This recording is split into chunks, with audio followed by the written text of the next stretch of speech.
어떤 제품을 구입하고 그 제품이 자신의 예상을 벗어나지 않을 때는 팬이 됩니다. 그래서 그 경험을 활발히 공유하고 싶은 생각이 들죠. 지난 설날 진행했던 안구건조증에 특화된 아이존 제품의 경우 엄청나게 많은 분들이 구매해 주셨는데 벌써 안구건조증의 효과를 본 분들이 팬이 되어 그 후기를 활발하게 올려주고 계십니다. 그런데 이런 제품이 최소 몇 천억에서 몇 조 원에 이르는 국가 단위의 제품이라면 이야기가 달라집니다. 후기를 공유하는 수준이 아니라 국제 규모의 행사가 됩니다. 이런 이야기를 하는 이유는 간단합니다. 전 세계에서 가장 잘 나가는 한국산 자주포 K9을 구매한 국가들이 얼마 전 핀란드 헬싱키에 모여 국제 규모의 회의를 개최했기 때문입니다. 지난 1월 25일 핀란드 헬싱키에서는 K9 유저 클럽이라는 모임이 개최됐습니다. 그 이름에도 알 수 있듯 전 세계에서 K9 자주포를 운영하는 국가들이 모여 실전 운영 노하우를 교류했는데 올해로 벌써 3회째에 이른 이 이례적인 모임은 한국을 비롯 핀란드, 노르웨이, 에스토니아, 폴란드, 호주 등에서 50여 명의 군 대표단이 모였습니다. 미국 역시 옵저버로 참여했는데 50여 명의 군 대표단은 자국에 배치된 K9의 특징과 운용 현황, 포병 전력 운용 개념 및 발전 방향 등을 발표하며 각국의 K9 운용 상황에 대한 이해를 넓혔습니다. 이 자리에는 당연히 K9 생산국이면서 운용국이기도 한 한국도 참여했는데 방위사업청은 이 자리에서 새로 개발 중인 차기 자주포 모델을 소개한 것으로 알려졌습니다. K9의 차기 개량형 모델인 K9A2와 K9A3의 향후 10년간 개발 로드맵을 발표한 것이죠. 우리 K9A2는 자동 포탄 공급 장치를 통해 현재 분당 6발인 발사 속도를 최대 9발로 개선할 계획이며 승무원의 생존 가능성도 대폭 높일 것으로 전해졌습니다. K9 제조업체인 하나 에어로스페이스는 유럽의 K9 자주포의 예비 부품 공급 센터를 설립하겠다고 약속하기도 했습니다. 그런데 이와 같은 국제 규모의 모임이 가능한 건 K9의 시장 지배력 때문입니다. 한국국방연구원 보고서에 따르면 세계에서 운용 중인 중형 자주포 16종 중 K9 자주포의 시장 점유율은 36%로 1위입니다. 2010년 이후 전 세계에서 거래된 155mm 자주포 1401문 중 K9이 626문으로 45%를 차지하기도 했죠. 이번 모임은 K9 무기 운용국들이 군사정보를 공유해 군사협력 협의체 성격을 갖게 됐다는 분석과 함께 추가적인 무기 수출의 교두보가 될 수 있다는 평가도 나오는 상황인데요. 그런데 K9이 진짜 자주포기의 괴물이 되었다는 이야기가 심심찮게 떠돌고 있습니다. 그간 K9 수출의 유일한 장애물이었던 파워팩 문제가 완전히 해결되어 더 이상 독일의 싫은 소리를 하지 않아도 된 건데요. 무슨 일이 있었던 것일까요? 안녕하세요, 디스멘털입니다. 독일은 모두가 잘 아시다시피 전 세계 무기 시장에서 5번째로 많은 무기를 수출하는 국가입니다. 특히 영국과 프랑스의 텃밭이었던 중동 시장에 본격 진출하면서 많은 무기를 팔아왔죠.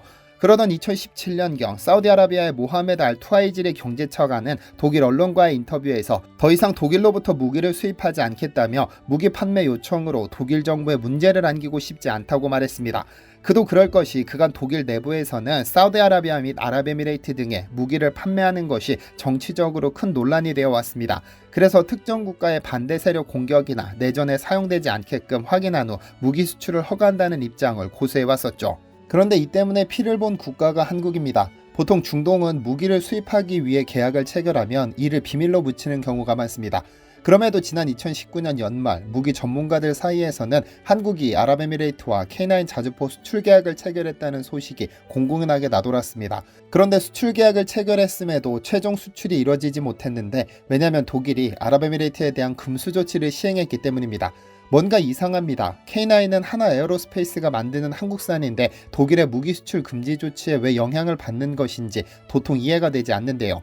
물론 이유는 있습니다. 왜냐하면 K9 자주포의 파워팩, 즉 전차의 심장이라 불리는 파워팩이 한국산이 아니라 독일 MTU 제품을 달고 있었기 때문입니다. 미국뿐 아니라 전 세계 많은 무기 수출국은 자신들의 기술 또는 제품이 사용된 무기가 테러나 내전 등에 사용되는 것을 방지하기 위해 이를 재수출할 때는 승인을 받도록 하고 있습니다. 한국의 경우 K9의 심장인 파워팩이 독일산이기 때문에 이를 수출하려면 독일의 승인을 받아야 하죠. 그러나 독일이 아랍에미레이트에 대해 금수 조치를 시행하고 있었기 때문에 한국의 입장에서는 큰 계약을 체결해 놓고도 최종 수출에 이르지 못한 겁니다. 왜냐하면 독일은 아랍에미레이트가 예멘 내전에 개입하는 것을 상당히 불편해하고 있고 또한 언론인 자말 까시꾸지의 암살 문제에 아랍에미레이트가 얽혀있다고 보기 때문입니다. 미국에서 꾸준히 사우디아라비아 정부의 비판적인 칼럼을 써오던 언론인 자말 까시꾸지는 2018년 쥐도새도 모르게 암살당했는데 일각에서는 까시꾸지의 적의를 품은 아랍에미레이트가 사우디아라비아와 협조해 그의 뒤를 캐기도 했고 암살범들을 태운 비행기가 아랍에미레이트 두바이를 경유했다는 점을 들어 암살 배후에 아랍에미레이트 아랍에미레이트가 있는 것으로 보고 있습니다. 사건 이후에도 사우디를 적극 지지한다는 입장을 표명했기 때문에 독일의 입장에서는 사우디 그리고 아랍에미레이트의 금수 조치를 시행할 명분이 충분하죠. 하지만 피는 한국이 받습니다. K9 자주포 엔진은 1999년 신형 자주포 전력화 계획에 따라 STX 엔진이 라이선스사인 독일 MTU로부터 들여와 국내에서 생산해 1,300여 대를 공급했고 터키와 인도, 노르웨이, 폴란드 등 유럽과 아시아 국가에 600여 대를 수출했습니다. 그러나 정작 거대한 시장인 중동 시장에 수출하려 해도 독일이 금수 조치를 이유로 수출을 거절해버리니 방법이 없었죠.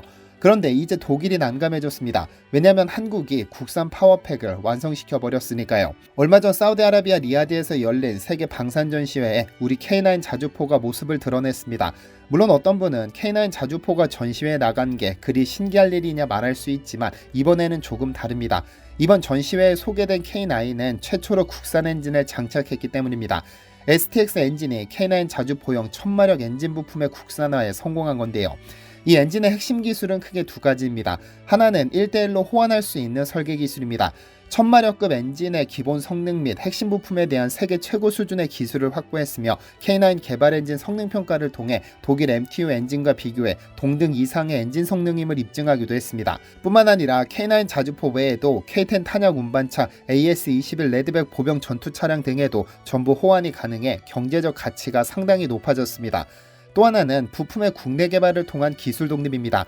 그간 MTU 파워팩을 썼기 때문에 중동으로의 수출에 제약을 받아왔지만 이제 기술 독립에 성공했기 때문에 K9의 중동 수출을 가속화할 것이라는 의견이 지배적인데요. STX 엔진 관계자는 디젤 엔진을 사용하고 싶어하는 국가들이 여럿 있다. 중동 지역을 포함해 다양한 지역에 수출된다면 최소 1000대 이상의 수출 물량 확보가 가능하다고 분석하기도 했는데요. 그런데 지금 이 파워팩에 기대를 품는 국가들이 꽤 있습니다. 일례로 중동 지역에서 K9의 기술 도입 생산 중인 튀르키예의 T155 프르트나는 독일제 파워팩을 장착하고 있는데 독일의 수출 규제로 골머리를 앓고 있습니다. 그래서 한국에 도움을 요청한 상황이며 K9 200문과 K10 100대를 계약한 이집트도 독일산 파워팩 장착이 곤란해지던 찰나에 STX 엔진에 파워팩을 사용할 수 있어 수출에 벌써 날개를 달았습니다. K9의 발전은 단순히 파워팩의 국산화에 그치지 않습니다. 사거리를 대폭 연장할 수 있는 탄이 개발되었기 때문인데요. 우리 군은 최근 기술 발달로 작전 반경이 대폭 확대되어 포병 사거리를 늘릴 필요성이 커졌고 이를 통해 유사시 내륙의 적군이 전선으로 이동하는 것을 저지하는 상황에 자주포 성능 강화가 필요한 상태였습니다. 이에 지난 2월 6일 방위사업청은 대전 풍산연구원에서 155mm 사거리 연장탄 사업의 체계 개발 종료회의를 열었습니다. 이 사업은 K9, K55A1 자주포에서 쓰는 고폭탄의 사거리를 늘리는 신형 포탄을 만드는 것으로 2014년 개발이 결정되었는데요. 작년 8월 전투형 적합 판정 이후 12월에 국방규격이 제정돼 체계 개발을 성공적으로 마쳤죠. 방사청에 따르면 155mm 사거리 연장탄은 군이 운용 중인 항력감소탄과 로켓보조 추진탄의 추진체를 복합 적용해 K9 자주포의 최대 사거리를 현재보다 30% 이상 연장할 수 있다고 하는데요. 좀 더 자세히 알아볼까요? 사거리 연장탄은 자주포의 사양을 바꾸지 않고도 포격 범위를 넓히는 효과가 있습니다. 우리 육군 자주포는 TNT가 실려있는 KM107, KM549A1, K307 포탄을 쓰고 있습니다. 이 중에서 K307은 항력감소 고폭탄이라 불리는데 포탄이 날아갈 때 발생하는 항력을 줄이는 방식으로 사거리를 연장할 수 있습니다. 이를 통해 K9은 최대 사거리를 41km까지 늘린 것이죠. 신형 사거리 연장탄은 이보다 더 먼 곳까지 K9이 타격할 수 있도록 합니다. 포탄을 쏘면 항력 감소 추진체가 먼저 연소하면서 포탄의 항력을 줄이고 12초 후엔 로켓 보조 추진체가 연소해 포탄의 비행 속도를 높이게 됩니다. 이를 통해 사거리를 늘릴 수 있게 된 것이죠. 사거리 연장탄을 사용하면 K9 자주포는 기존보다 사거리가 10km 이상 늘어나며 K55A1은 K9과 유사한 수준으로 사거리를 확대할 수 있게 됩니다. 이런 기술 발전은 K9 수출을 더욱 촉진하는 효과도 기대할 수 있습니다. 사실 세계적으로 포병은 사거리와 정밀도를 최대한 높이는 것이 추세입니다. 미국이 사거리가 70에서 130km에 이르는 M1299 자주포를 만들었고 러시아도 사거리 70km인 2S35 칼리차 SV 자주포를 개발했습니다. 미래전을 위해선 초장사정포 자주포를 확보하는 것이 필수가 된 것이죠. 방위사업청은 올해 사거리 연장탄 계약을 체결하고 본격적인 양산에 돌입할 예정인데요. 엄동환 방위사업총장은 축전을 통해 이번 155mm 사거리 연장탄 개발 성공은 우리 군 포병 전력 증강은 물론이고 전 세계 155mm 자주포를 운용하는 국가뿐만 아니라 K9 자주포와 연계한 수출을 적극 추진할 수 있을 것이라고 밝히기도 했습니다. 불과 얼마 전까지만 하더라도 한국은 파워팩을 만들 기술이 없어 독일의 파워팩을 사서 달았습니다. 그러나 꾸준히 파워팩 개발에 투자한 결과 이제 독자 기술로 파워팩을 개발해냈고 드디어 전 세계 시장을 휘어잡은 K9 자주포에 한국산 파워팩이 장착됩니다. 앞으로 K9은 얼마나 더 발전하게 될지 사뭇 기대됩니다. 시청해주셔서 감사합니다. 디시멘터리에서는 여러분의 제보를 기다립니다. 제 채널에서 다뤘으면 좋겠는 뉴스 또는 널리 알려졌으면 하는 영상은 디시멘터리 네이버.com으로 보내주시면 소중히 제작하겠습니다. 시청해주셔서 감사합니다.